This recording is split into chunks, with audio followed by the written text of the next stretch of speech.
Bonjour, on est dans le chapitre 14, on poursuit avec les choix des liaisons, en fait les types de liaisons, l'adhérence et le frottement, donc référence page 443-444 dans votre cahier.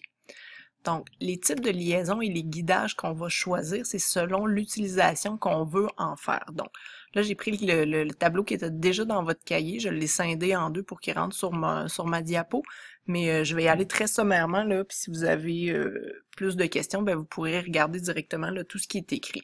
Donc, quand on parle d'un type de liaison, encastrement, ça veut dire encastrer, donc ça s'emboîte l'un dans l'autre, puis une fois que c'est attaché, ben, ça bouge pas, donc c'est une liaison complète, ça bouge pas, donc il n'y a pas de guidage.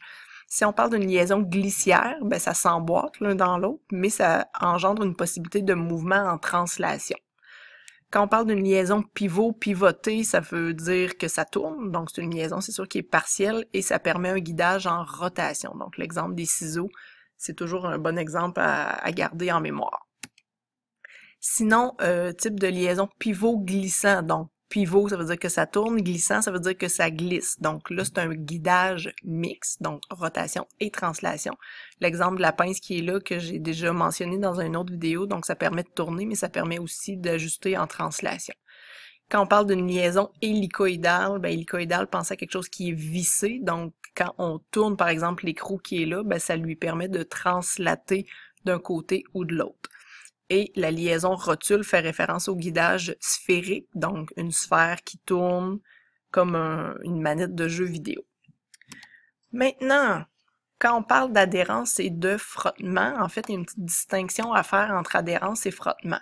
Donc, vous avez probablement déjà remarqué que sur une planche à roulettes, peut-être que vous avez déjà utilisé ça, une planche à roulettes, il y a une espèce de papier sablé qui permet à tes pieds de tenir, d'avoir plus d'adhérence. Donc, ça permet à tes deux pieds de rester collés, là, c'est une façon de parler, mais de les empêcher de glisser l'un contre l'autre. Donc, quand on parle de l'adhérence, c'est une force qui les maintient ensemble, qui les empêche de glisser, qui permet d'avoir plus de friction, de les tenir ensemble. Tandis que si on parle du frottement, c'est une force qui s'oppose au mouvement. Ça veut dire que quand on parle de frottement, l'adhérence a été surmontée. Ça veut dire que le mouvement est amorcé et que là, les deux pièces frottent littéralement l'une contre l'autre.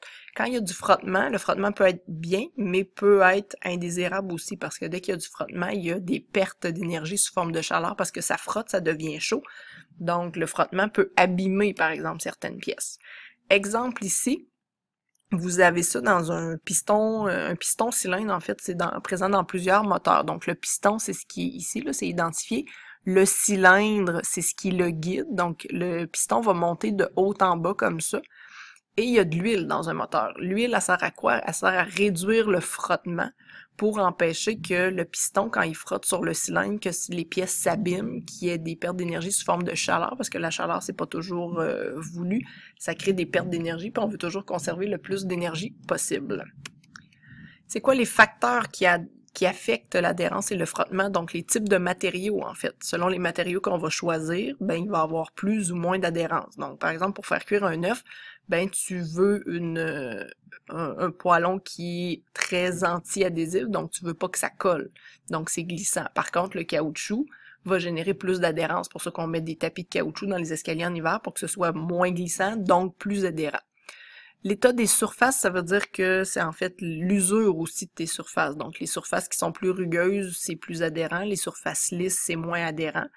Ça peut aussi faire référence à la qualité de l'usure de tes surfaces, en fait, par exemple pour des pneus d'hiver.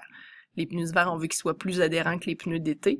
Mais si tes pneus d'hiver sont très, très usés, ben, ils adhèrent beaucoup moins à la route, donc c'est beaucoup plus dangereux. La température a un impact aussi sur l'adhérence. En fait, la température froide diminue l'adhérence. Ça veut dire que quand il fait froid, c'est moins adhérent pour à peu près tous les types de surfaces. Et la force, donc la force perpendiculaire, en fait, on parle de la masse d'un objet. Donc, c'est plus dur de mettre en mouvement quelque chose qui est beaucoup plus lourd, qui a une plus grosse masse, parce que l'adhérence, elle est plus grande. Par exemple, si tu veux déplacer ton frigo versus si tu veux juste déplacer une chaise pour t'asseoir à la table, ben c'est plus facile de déplacer la chaise parce qu'elle est moins lourde, elle a moins de masse, tandis que le frigo est plus dur à déplacer parce qu'il exerce une plus grande force sur le plancher. Un exemple avec les pneus qui sont les meilleurs exemples en fait pour comprendre les principes d'adhérence et de frottement. L'adhérence des pneus, elle est moins bonne si le caoutchouc utilisé est de moins bonne qualité. Donc, la qualité des matériaux, le type de matériaux choisi. Donc, il y a différents types de caoutchouc pour les pneus, ce qui fait qu'il y a une grande variété de prix pour les pneus, que ce soit les pneus d'été ou les pneus d'hiver. Si les surfaces des pneus sont plus lisses, donc vous avez déjà remarqué que les pneus ont des rainures à l'intérieur, donc si ces rainures-là sont moins importantes, ça veut dire que tes pneus sont un peu plus abîmés, ben, l'état des surfaces que tu utilises est plus abîmé, donc tes pneus adhèrent beaucoup moins bien à la route, surtout en hiver. Si le véhicule contient moins de personnes, ça veut dire que tu as une force perpendiculaire qui est moins grande. Puis les véhicules plus petits, plus légers aussi, ont moins d'adhérence sur la route que les véhicules plus lourds. Et si la température est basse, donc s'il fait froid dehors, ben, tes pneus adhèrent moins bien à la route. Et voilà, j'ai terminé. Merci, on se revoit au prochain cours.